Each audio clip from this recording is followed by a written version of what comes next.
mehr gibt. Genau.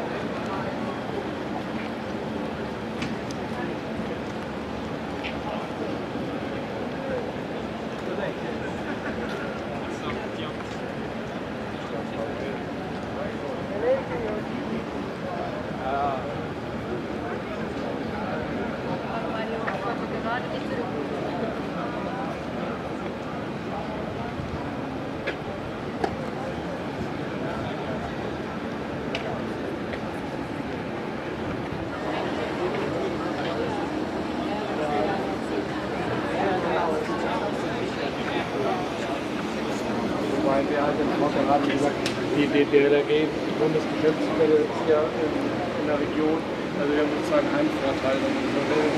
Alle anderen Hilfsorganisationen kommen.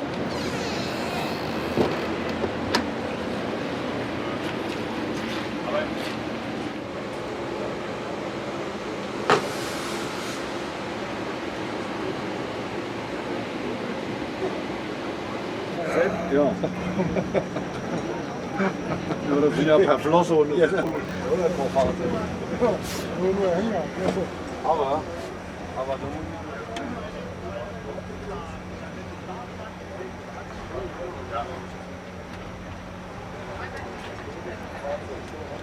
Damals war noch G-Max. G-Max war noch aktiv, ja. müssen wir doch da nochmal jetzt zurückgehen.